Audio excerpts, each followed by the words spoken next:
it costs a lot of money to provide these services. And I think if we take the opportunity to kind of reimagine how this infrastructure should and could look like, I think we can dramatically lower the cost of providing these services. And I think we can still, listen, everybody wants to make money. I think there's plenty of money to be made. I think the percentage of the market that is untapped is more than enough to go around. And I think there's a way to do it by lowering the cost of, not just artificially lowering the cost of providing the service, but actually lowering the cost of providing the services by using some technology and other innovative ways of approaching things. Something happened in one of the IVF labs of lab director Dr. Chad Johnson, and he caught it. Listen to this story. Tell me about the story where you realized that two of your embryologists hadn't refilled the tank. Yeah, it's actually sort of just a simple anecdote, which has, I guess, bigger consequences. In one of my labs, the staff got very busy, as they do. Having done IVF myself, I know what it's like to get busy in a lab. I go on our portal on a regular basis, almost daily, really, and I look at, because I'm off-site director, I'm able to go on my PC or my phone and look at that lab's tanks and see how they're doing. And I noticed that the tank hadn't been filled. It was still well within, it was not even close to being an issue. And I waited till the next day, and I noticed that later the next day, they filled the tank, and it just changed by one day, the tank count, the fill calendar, the level went back up to normal. There was no danger in that particular day.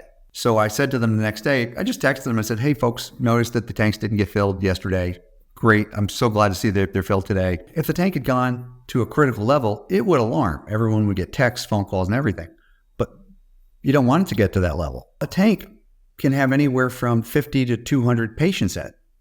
I mean, the difference is monumental, which is why when these accidents happen, California, Ohio, and there's been many others, you then end up with multi-million-dollar lawsuits. And that's not even really the point. The point is that you have lost hopes and dreams of hundreds of patients. Our goal is to never let that happen.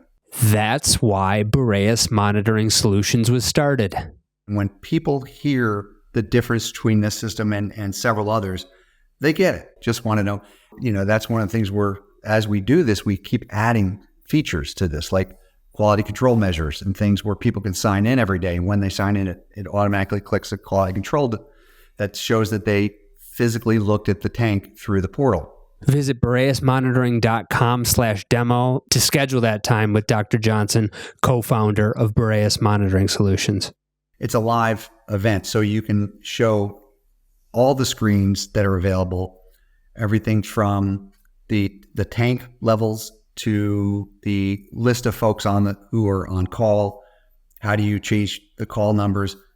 The fill chart, the quality control information that's available to you. Dr. Chad Johnson, I have a PhD and an HCLD in reproductive physiology. I'm currently a lab director at Bloom Fertility in Atlanta, Georgia, as well as Virginia Center for Reproductive Medicine in Reston, Virginia.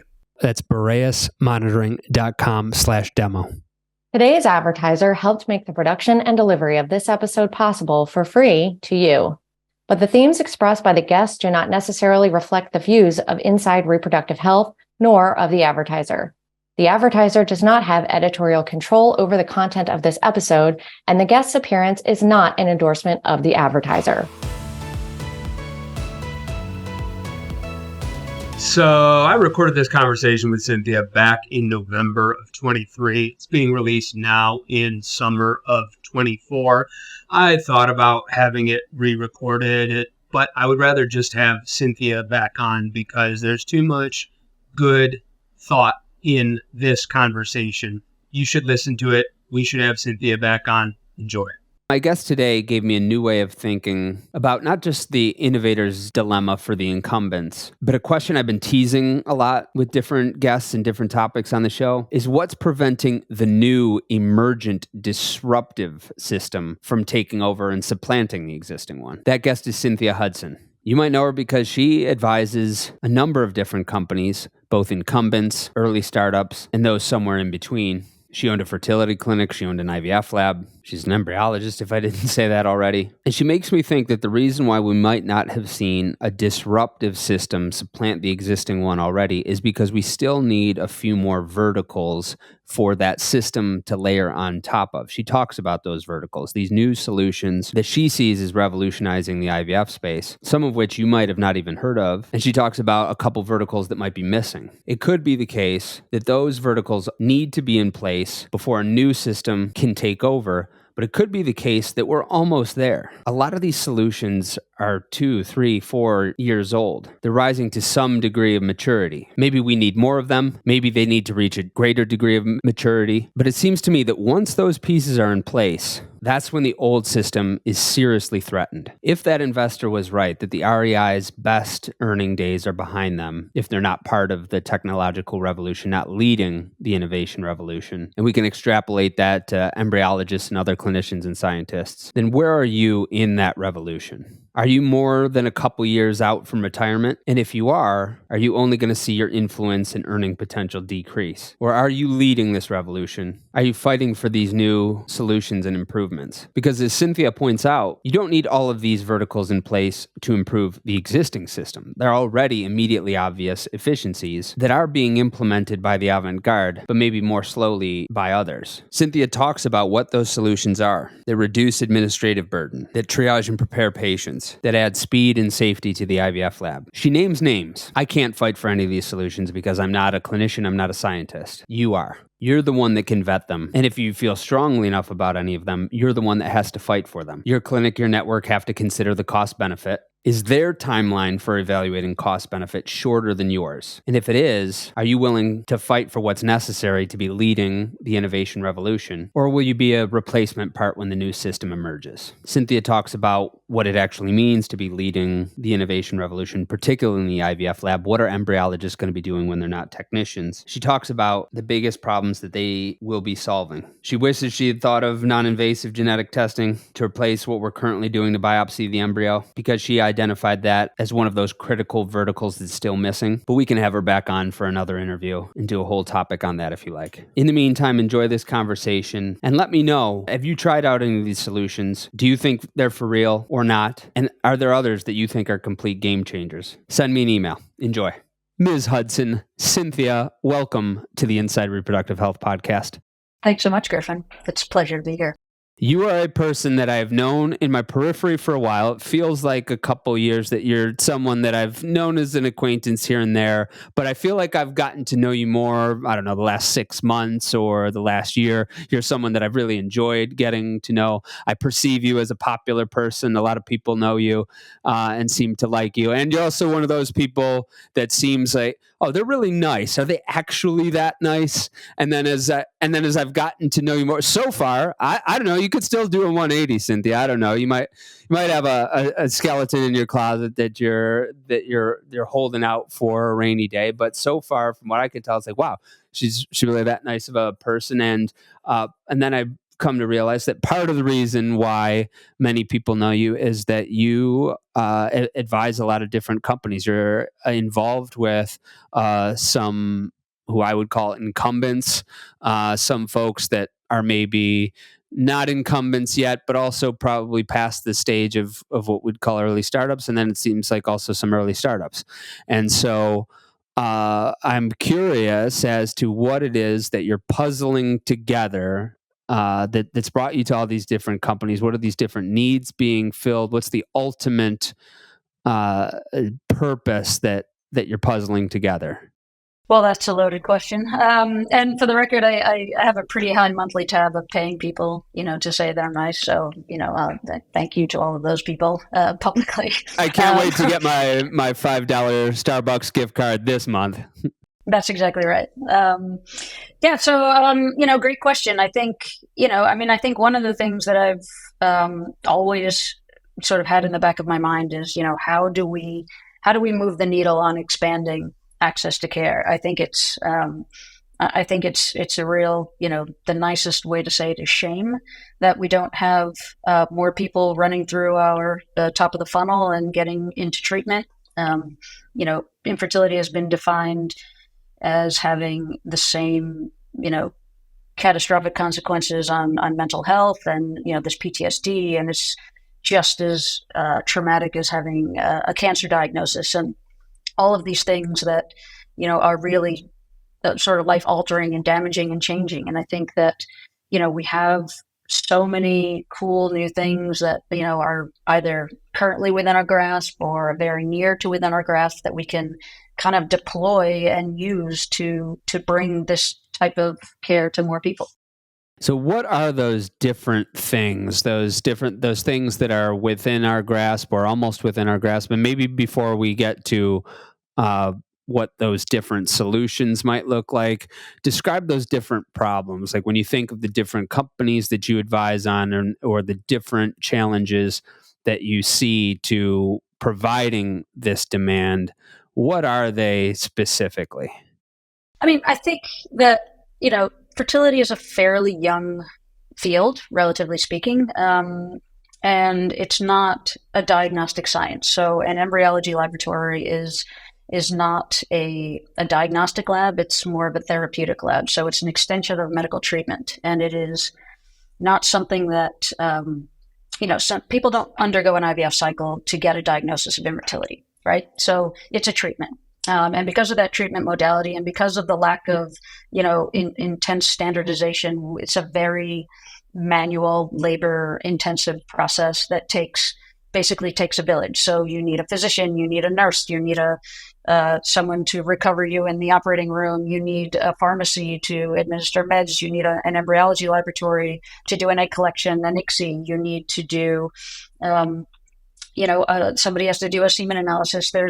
There's a whole range of things that come into this therapeutic treatment, and much of that is still fairly, I guess, manual, labor intensive, and so it's expensive.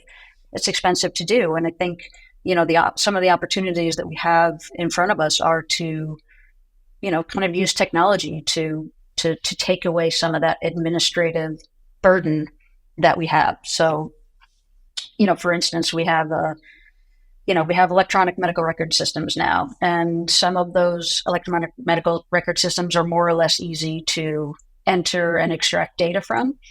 Some of those systems talk to a pharmacy. Some of them talk to, a testing laboratory. And, how does that data transact, and how much duplicate entry do we have to do? I'm working with a company, just Tomorrow Life Sciences. It's not a secret. And what they've done is they've automated some of the process of cryo storage so that we can do a proper specimen management with an immutable audit trail, so that the embryologist, who is an embryologist, doesn't have to write down things and remember them and then write them down again and make decisions that don't require the skills of an embryologist. We have a lot of people in our community, in our world, that don't necessarily know how to get into the front door. And so we have tools like this other company that I advise. It's called Levy Health. And what they've done, they've built an algorithm, and they've built a decision support tool to take women who are, experiencing some level of difficulty and get them into a diagnosis a little bit faster. And whether that diagnosis leads to seeing an endocrinologist for a thyroid disease, or whether that just leads to a diagnosis of PCOS and she goes to her OBGYN and gets some treatment there, or whether that leads to an infertility diagnosis and they can go right into the fertility industry. I think it's we're using tools and technology to get more people through that sort of funnel in a more efficient way. One of the reasons why I wanted to bring you on was to talk about the path for what it will look like for embryologists in the future when they're not doing some of these things.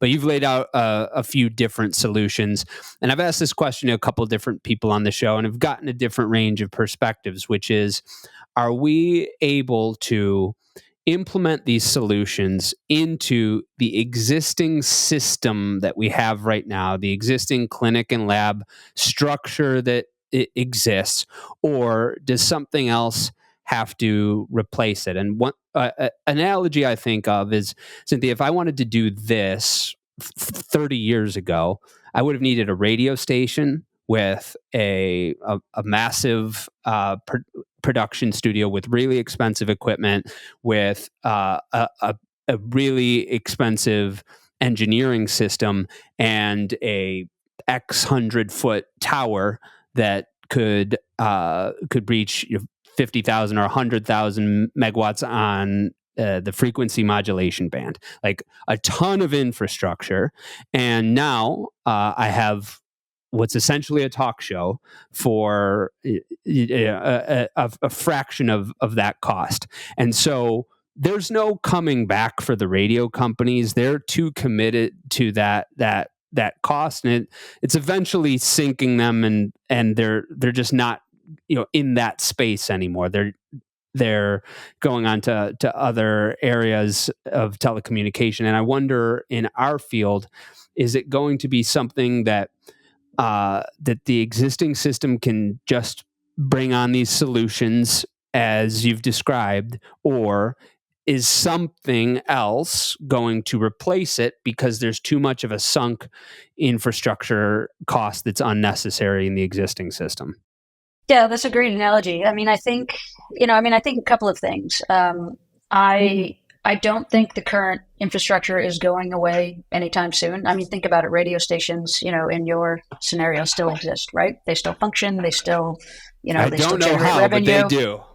They do, so, just in spite of themselves and in spite of the inefficiency, in spite of the large overhead, and in spite of the cost, they still manage to maintain. And so I think I think we're going to see the same thing here. I believe there's going to be kind of a second sort of infrastructure design that comes up in parallel at this point. So the existing infrastructure will adapt and change slowly, but there's no way to take all of this, raise it down, and then just replace it with something else, right? So this is going to continue to iterate and change, and this is going to come up sort of in parallel, and then maybe this will eventually die out, and maybe this will become sort of like a niche, for certain markets or for certain populations. But I don't believe that the current industry is capable or is equipped to scale in its current form,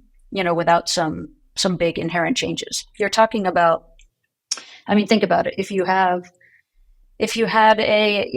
run a clinic, right? And so how do you make an appointment? Somebody picks up the phone, you've got a website and you've got a phone number, and then you call and you pay someone to sit there and answer the phone to schedule an appointment. If you had technology that could do that for you, and some clinics have done this, right? So there's, again, you're inching towards change, but it doesn't necessarily negate the need for someone to answer the phone, but that person that's answering the phone is then answering sort of real tangible questions where they don't have to sit and waste their time looking at a calendar when the human is capable of doing that themselves. I would like to do as much as is humanly possible from my phone without talking to a human. And for the people out there, if you want to leave me a voicemail, it's okay. But I'd prefer you just text me, right? I would prefer that I'm more of a short, get to the point kind of a person. And if you really need to talk to me and I miss a call, I will call you back. But I think, is it going to go away? Maybe eventually, but I think it's going to be hard to change. You're asking a very successful business to rip up their organizational chart and just throw departments out the door, right? It's just not going to happen.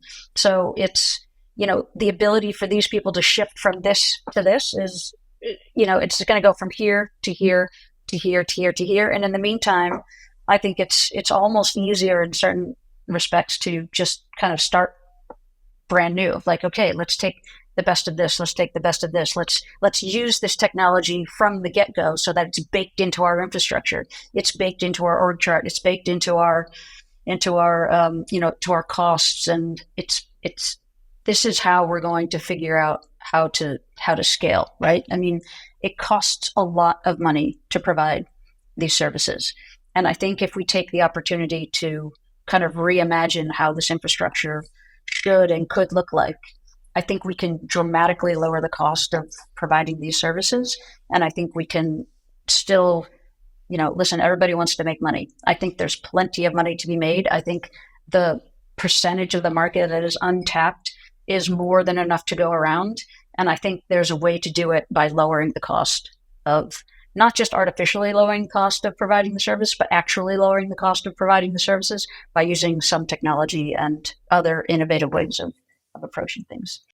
I think that if you're under, say, age 60, or I guess it depends on how far away you are from retirement, but if you're more than 3-5 years away from retirement, I think that the only, maybe not the only, but the surest path to success is going to be part of this innovation. I heard someone say recently that we have reached the apex of how much REIs are going to earn. Now, this is this person's speculation, but I thought it was an interesting speculation, and that they could be right. That the only way that REIs are going to continue to earn more is if they're part of the innovation wave, and we might extrapolate that to embryologists and other clinicians and scientists as well. And that if they don't, that if they're part of the current existing system, like radio, they're going to earn less and less and less.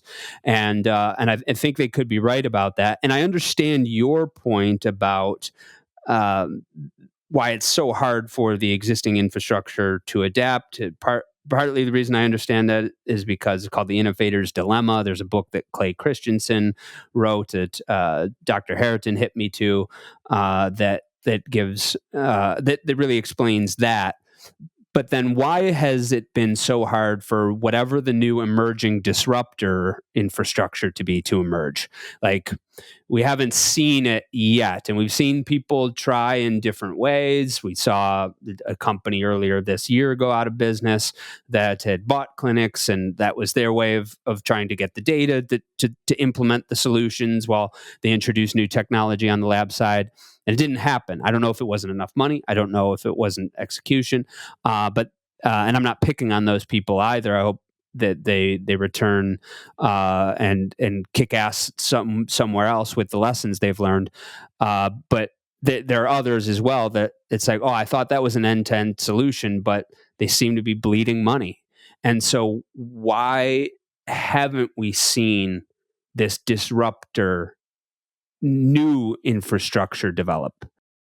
I think we're getting close. I mean, I think we're on the cusp. I think that it's hard to be an innovator.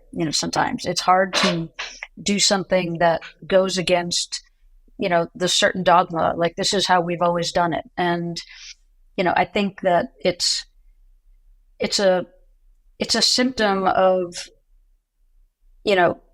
I don't know. It's not necessarily lack of will. It's having the right people in the room and having the right sets of tools and having the right backers at your disposal. I think there's every reason to believe that there's I don't know, not to say point solutions, but this company solved this problem, and this company solved this problem, and this company solved this problem, and it's going to take a matter of stringing these things together and putting them into an infrastructure that make people really want to go there. I was talking Rita Lacena. She's a scientist, and everybody knows Rita, but we were having a discussion the other day about what barriers to adoption and why weren't people jumping on some of these new technologies and new infrastructure. And I said truthfully, I think the innovators and the technology builders and designers in this space have not done the best job of selling the value proposition or demonstrating the value proposition. And so it's a marriage of blending, solid data with real world evidence, with cost benefit analysis, with communications. And it's not just one sort of skill set. It's a skill set that this person has, and this person has, and this person has. And I think, what seems patently obvious to you or me, and this is fantastic, why doesn't everybody use it? That's just not how businesses work. And we've seen businesses fail, because of that. So it's, we need to do a better job of making sure that our message is being heard and understood, and that there is actually real value. And if there isn't, what then is the value? Is it that there's no clinical benefit, but there's a workflow benefit? There's value there, right? So, an example, there's a company called DX Now. They make a product that separates sperm for either IUI or for IVF or ICSI procedures.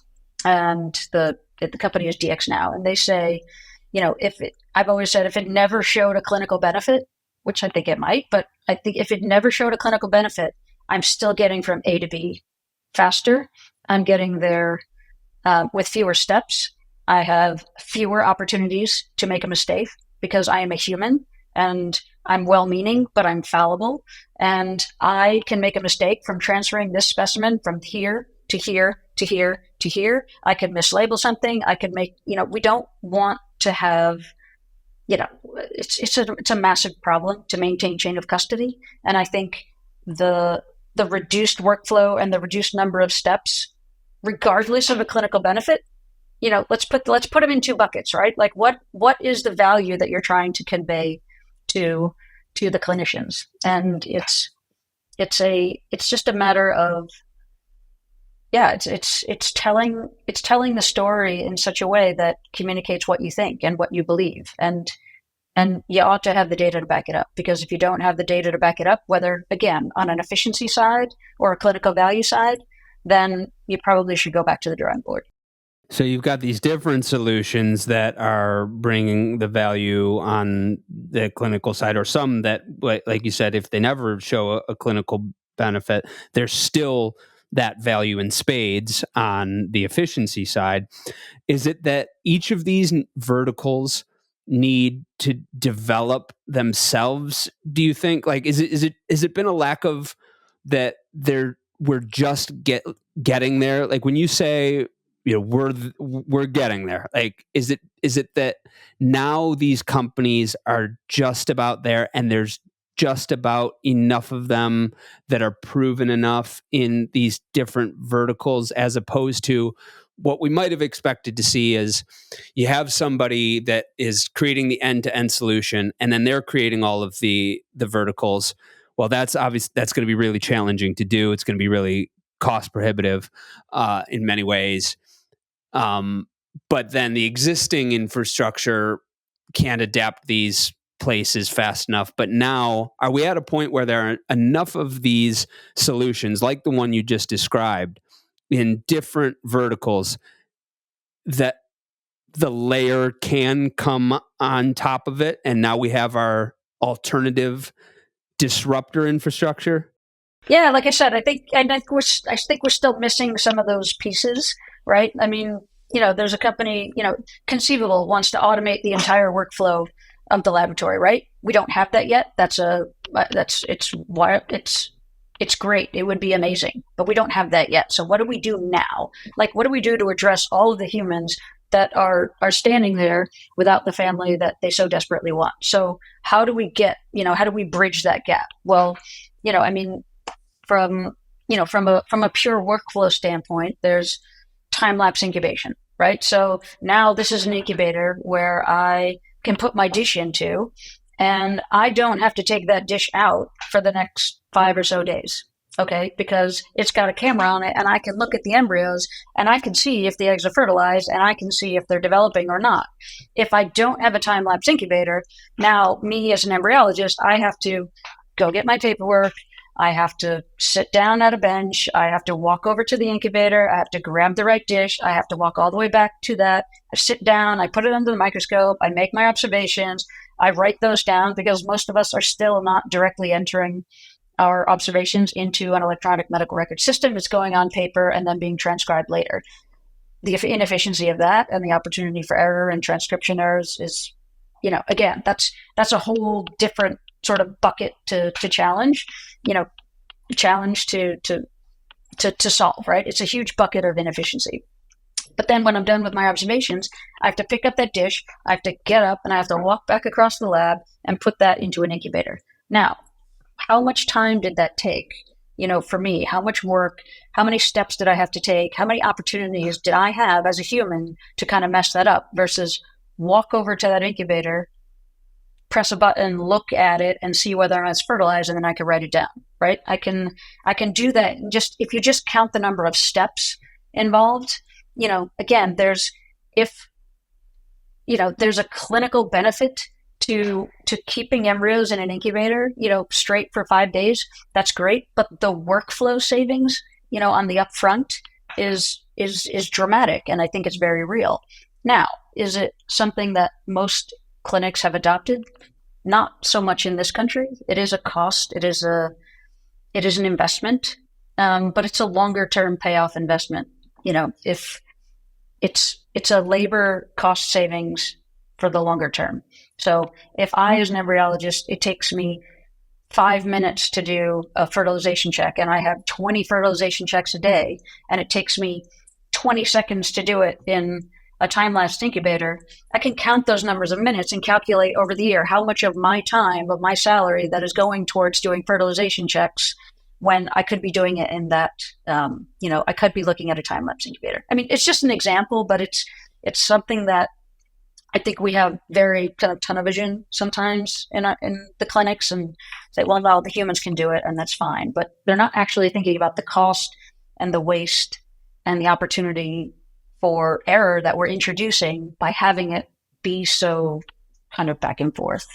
So there are still pieces missing before the emergent disruptor system can be established. But with the incumbent status quo system, there are existing solutions, like what you're just talking about with time-lapse incubator, and people aren't adopting them. You seem to be very convinced. You seem to see that there is a clear return on investment. Why aren't more places implementing them? I know we are starting to see more than perhaps we were last year, and more than we were 2 years ago, and so maybe it's just a case of speed. But why isn't that speed faster? I'm not running the clinic, but that's a whole separate story. Again, it's a change, and change is hard, really. I mean, I don't think it's, I don't think anyone could legitimately sit there and argue and say that it isn't a better way to do it, right? So I think that story that's not the story that needs to be told and sold and convinced, from an infrastructure. It needs to be a concerted effort on the part of the clinic to make that investment and make that change, and then kind of work through the downstream efficiencies. We have probably around 50% of I haven't done the numbers recently, but I would say close to 50% of the clinics in this country that are backed by some private equity firm. And those firms are not, I would say the priority is not necessarily massive infrastructure, equipment upgrades, technology upgrades, big, kind of investments in efficiencies. They're certainly looking for efficiencies, but that's not the kind of efficiency, at least that I've seen so far, that they're looking for. There's a pretty healthy margin in the running a fertility clinic, and that's clearly it's attractive for a private equity investor, but they're not looking 10 and 20 years out. They're not looking, longer term. They're, the focus of the PE firm is not necessarily to take the 10,000 covered lives and now, increase it to 30,000 covered lives. We don't see that. We don't see a massive growth in the industry. We don't see them building new clinics. We don't see a whole lot of new sort of development where, they're buying each other up and not necessarily changing the scope and the numbers of patients, that can go under. And I think until, it's just an incremental change. I think, at this point. Their timelines on what they need to return to their investors, to their limited partners, because those timelines are shorter, that shrinks the delta between cost and benefit. And so that's why we haven't seen that, perhaps why we haven't seen many of these solutions be implemented faster on those who are in the incumbent status quo system. I want to go back to where you said there are still pieces missing. You used the example of the automated IVF lab. There's still pieces missing for this new emergent system to come in and have all of the pieces ready to just have a new system that isn't invested in all of the previous no longer relevant infrastructure. What are those pieces that are still missing? I mean, I think we haven't solved we have in a couple of ways, right? One of the things, so to back up a second, one of the best tools we have, running an IVF clinic and shortening time to pregnancy is the fact that, a woman normally ovulates 1 egg per month, right? And so the definition for infertility, if you're under 35, is 12 months of trying, assuming you're ovulating normally, assuming you're having regular unprotected intercourse, assuming your male partner, assuming you have a male partner, assuming your male partner, has normal semen analysis. 12 times those eggs, didn't fertilize or implant, or, there's no baby. The beauty of IVF is that we can essentially condense time. We can take those 12 eggs, we can get them all into one shot, and then we can try to see whether or not, there's a baby in there. Okay. And maybe there is, and maybe there isn't. But what we can do with IVF and with some of the tools we developed is figure out if there is and how do we get to that one faster. Right. So, we used to culture embryos into day 2 and day 3. Now we can culture embryos to day 5. So there are fewer embryos that are capable of developing to that 5th day.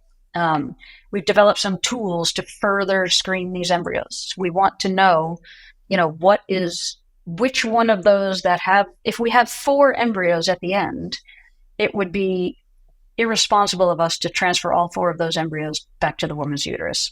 Now, which one are we going to pick? So we're going to look at it. We're going to grade it. We're going to assess how pretty it is. We're maybe going to biopsy it. We're going to take some cells off of that embryo. We are going to freeze that embryo. We're going to take those cells, put them in a tiny little tube, send it off to a lab, and then see if we can figure out if they have the correct number of chromosomes and how competent are those chromosomes, or, some sorts of assessment. We have now AI tools that can watch the development, of that embryo and say, you should pick this embryo versus this embryo. But all of that physical work is being done by someone like myself. Someone has to take that embryo. Somebody has to move it, put it out. Somebody has to take a biopsy. Somebody has to send it out. Somebody has to label it. Somebody has to freeze it. Like, until we figure out how to get to the right embryo faster, we're still stuck in this. We're doing a bunch of futile transfers that we don't know, that we don't know why, right? So we can go through all of this, we can go through all of this work, and we can say, this is the best embryo, and it's got the correct number of chromosomes, and it's beautiful, and, the woman's uterine lining is perfect, and we placed it into the right spot, and 2 weeks later, she's not going to be pregnant. We don't have all of those answers. So, what we're missing is a whole scientific avenue of development where we can say, if the eggs are no good, is there something we can do to make them better, right? If the sperm is no good, is there something we can do to make them better? Is there a baby in this cohort of embryos?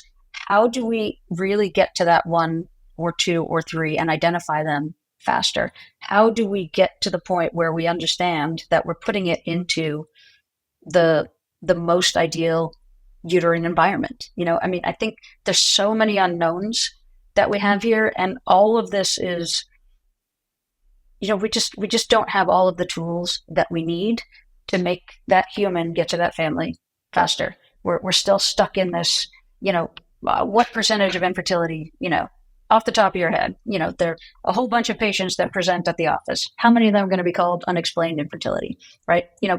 There's still so much we don't understand about this process from the biological side that, we're stuck in we'll just keep trying to put them together and figure out which ones, are more or less likely to implant.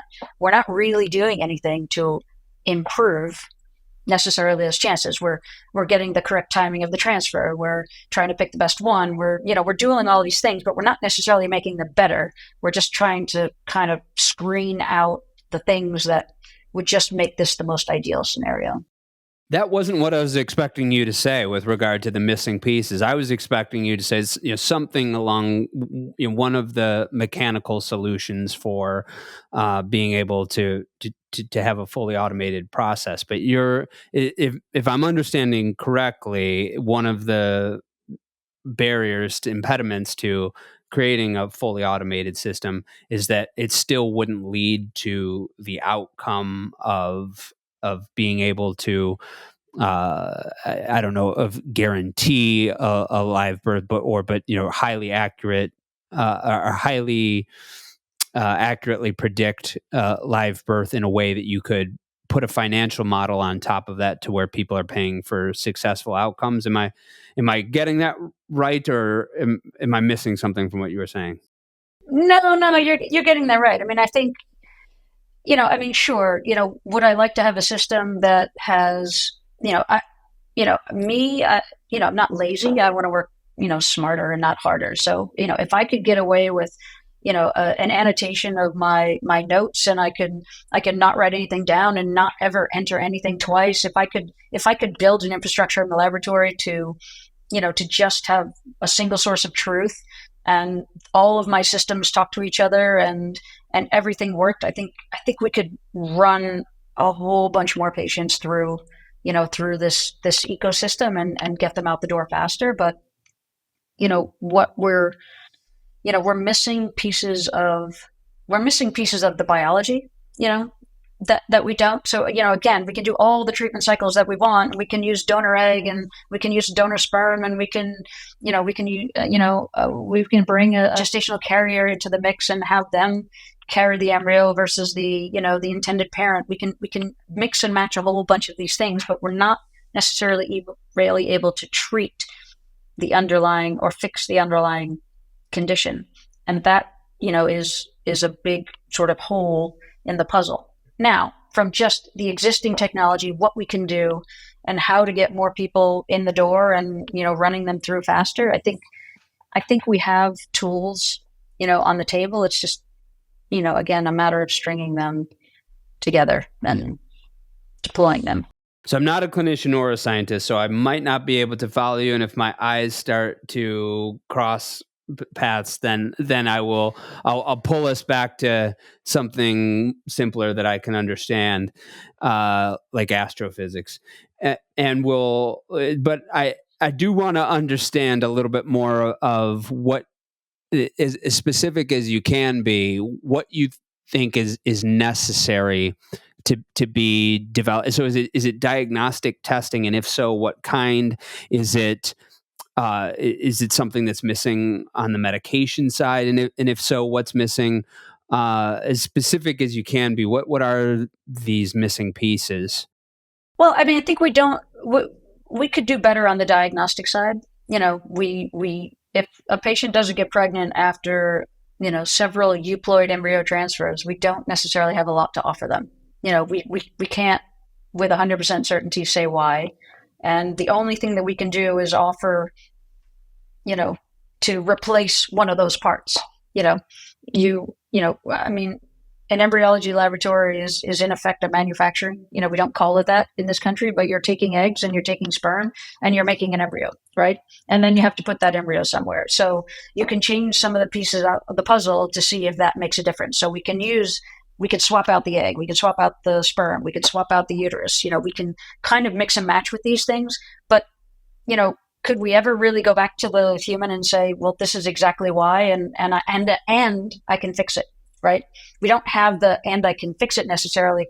I can treat you differently, to compensate for that, but I'm not actually treating, the underlying condition. I think, we'd come a long way in, the stimulation and drugs and managing these ovarian hyperstimulation cycles. Now we send very few, if any, people to the hospital for ovarian hyperstimulation. We figured out how to swap out the agonist, for an antagonist suppression for the pituitary, and thereby, eliminating that great risk of, using these drugs. But why, we haven't yet gotten to the point where, do we need to get the woman's, hormone levels up that high? Do we need to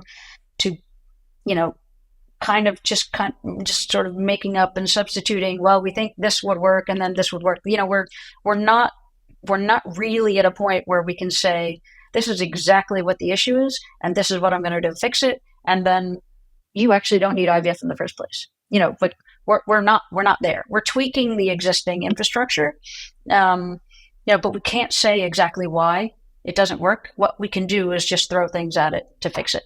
And every other thing downstream is just trying to optimize that cycle. So, we're trying to pick the best sperm. We're trying to pick the best egg. We're trying to pick the best embryo. We're trying to time the exact, in the uterus, but we're not necessarily solving, maybe some of that inherent problem in the first place. Does that make sense? Am I answering your question? Yeah, it's a light bulb for me, but because I've taken you further down this topic than I was originally intending, because I've asked it to many different guests, and I always feel like, yeah, but I kind of get it, but I'm kind of missing something. And I'm seeing more of that there are necessary verticals that need to be established before the overlaying new emergent disruptive system can replace the incumbent one. And we're still missing a couple of what those verticals are. It seems like a lot more of them have matured more quickly these past couple of years, and we're almost there, but there might still be a couple missing pieces. And I'm having a better understanding of what those missing pieces are. And now I want to make sure that we don't end this conversation without me asking you what I originally really wanted to get out of you, which is what the heck is going to happen with the embryologist. So if we have, like you said, you have this technology that can get you to A to B faster, that can take fewer steps, that doesn't need to be doing all of the data entry. And so nothing is safe to assume, but it really seems to me that in a decade's time, give or take, that the embryologist isn't really going to be a technician. And so when the embryologist is not a technician, what is the embryologist going to do? I think it becomes, more of a research and an analytical scientist. I think it becomes the, sort of the puppet master. So there's a machine and there's a software system that decides, where tissues should go into cryo storage and knows where they are. And there's an automation that takes them in and out of storage, right? there's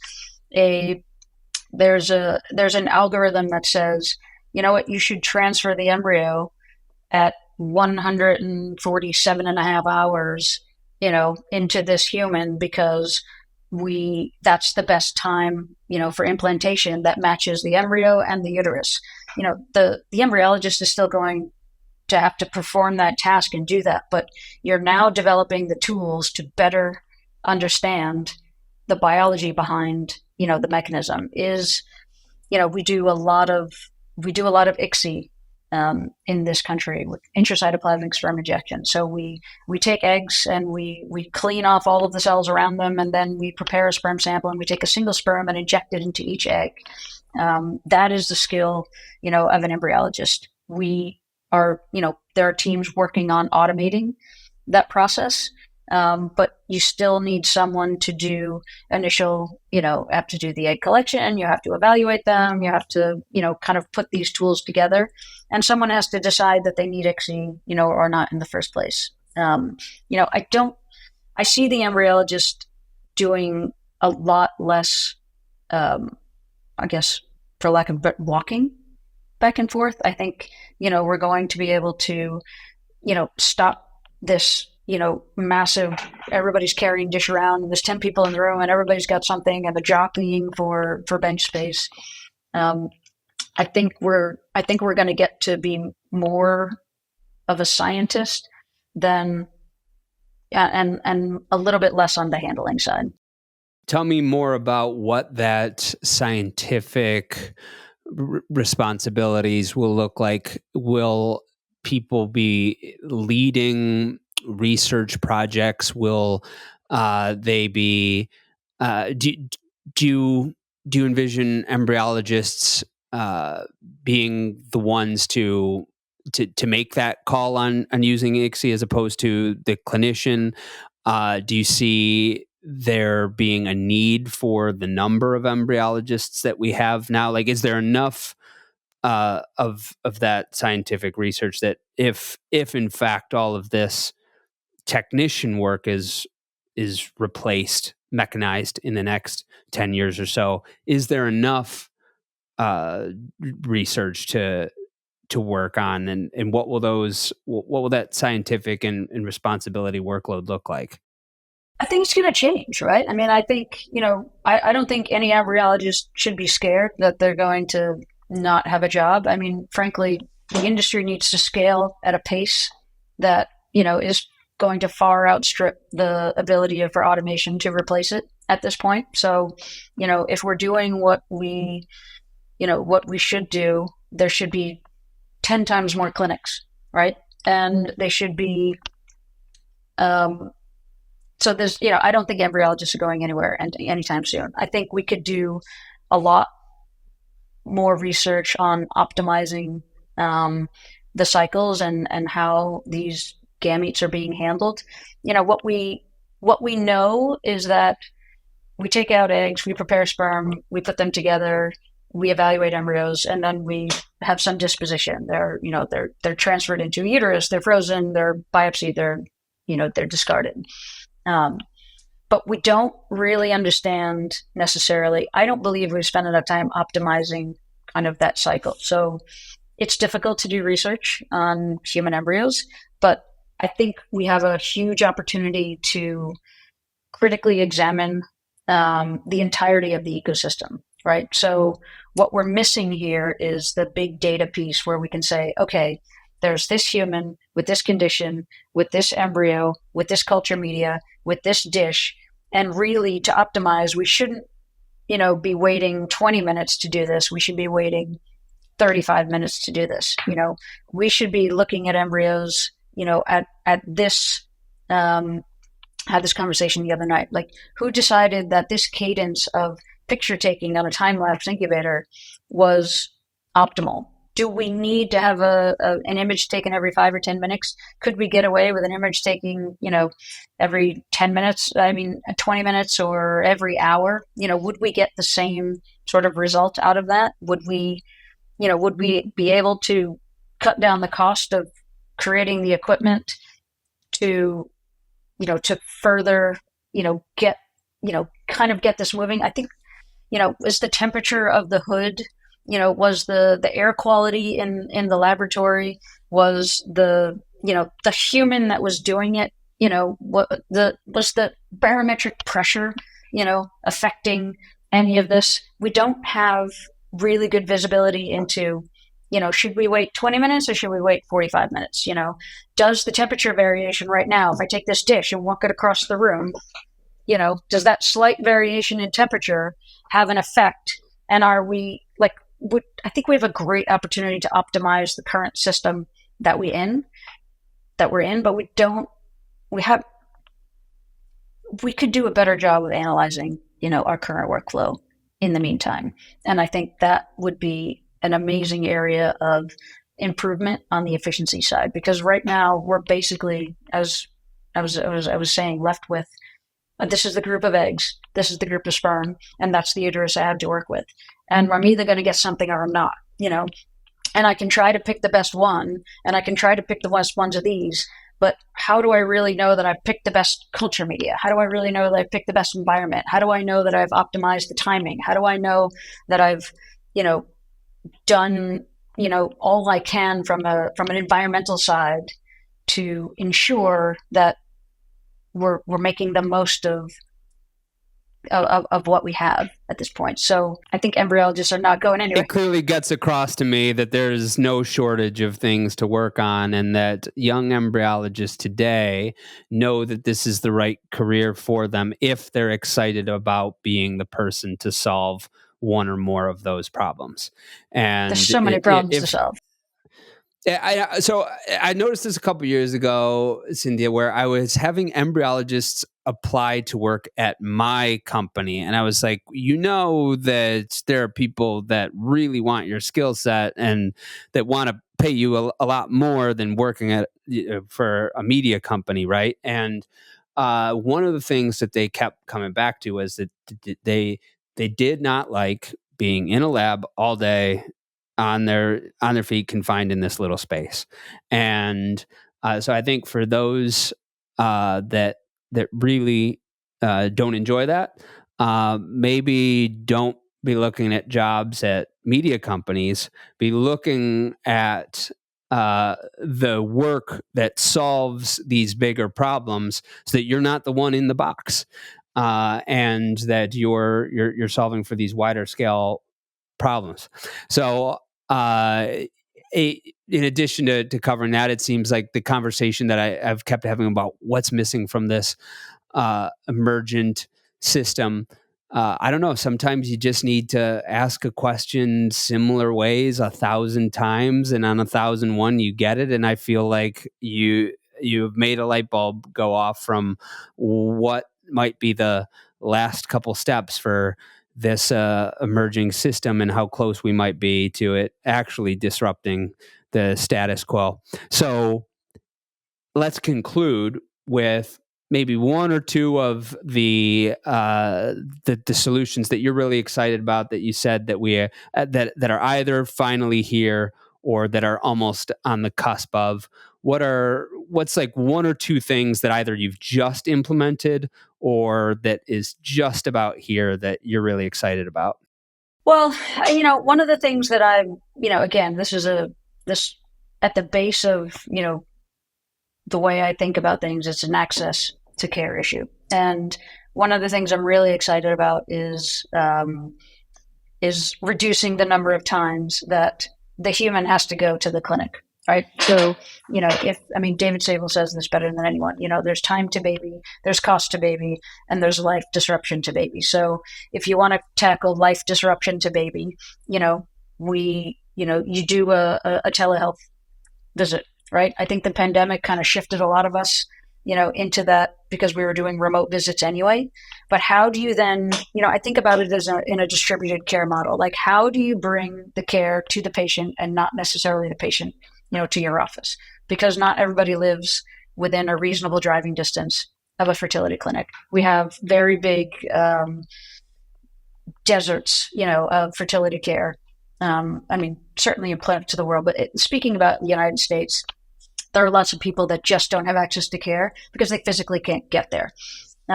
So how about we bring care, to you? How about, again, I advise a company called Sama Fertility, and one of the things that they're trying to do is to have the patient be monitored as much as it's humanly possible remotely.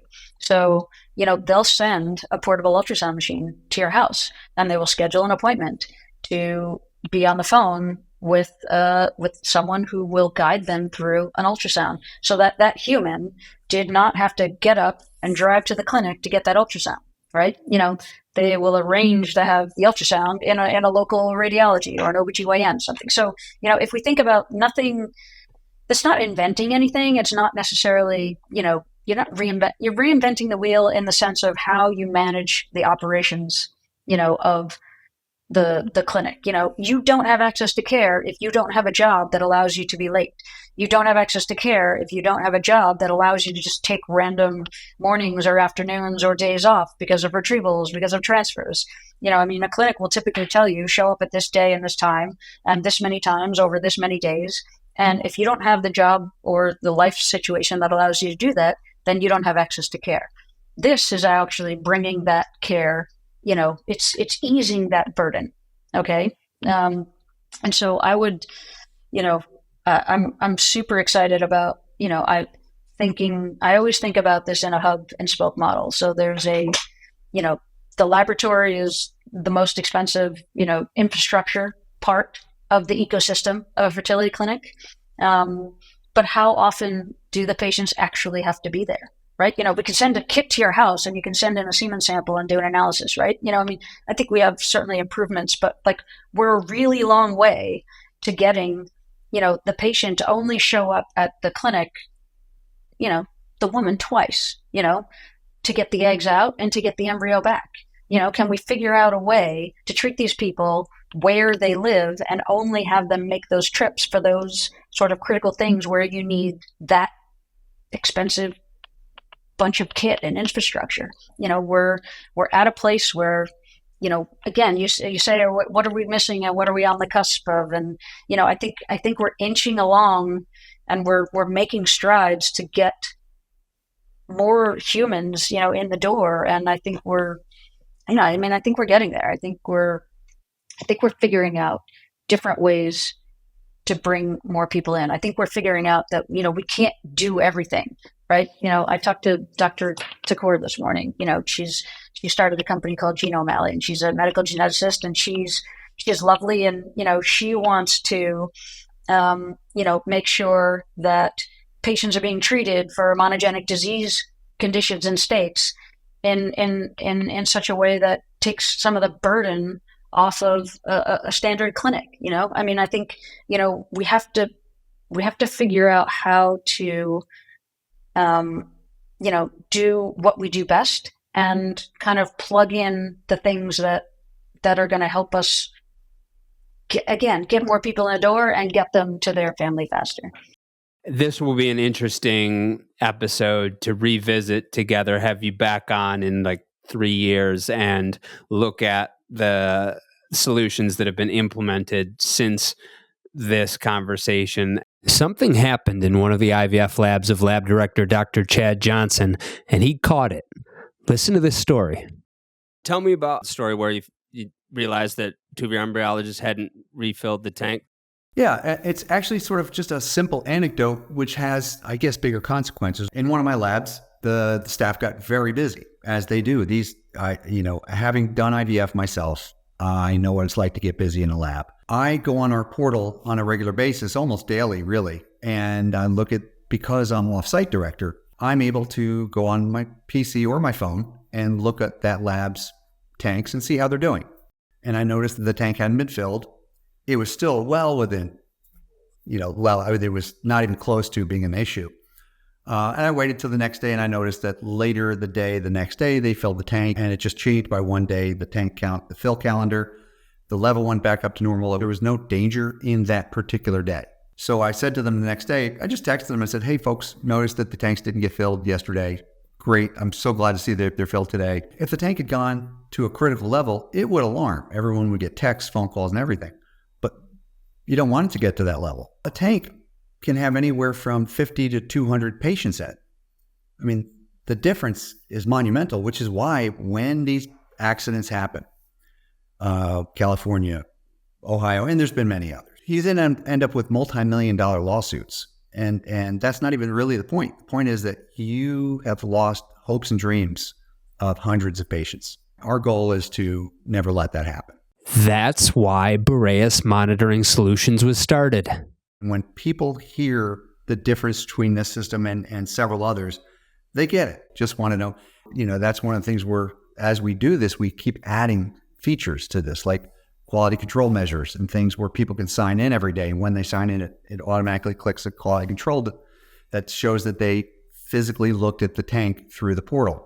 Visit boreasmonitoring.com/demo to schedule that time with Dr. Johnson, co-founder of Boreas Monitoring Solutions. It's a live event, so you can show all the screens that are available, everything from the tank levels to the list of folks who are on call. How do you change the call numbers? The fill chart, the quality control information that's available to you. Dr. Chad Johnson, I have a PhD and an HCLD in reproductive physiology. I'm currently a lab director at Bloom Fertility in Atlanta, Georgia, as well as Virginia Center for Reproductive Medicine in Reston, Virginia. That's boreasmonitoring.com/demo. Today's advertiser helped make the production and delivery of this episode possible for free to you. But the themes expressed by the guests do not necessarily reflect the views of Inside Reproductive Health, nor of the advertiser.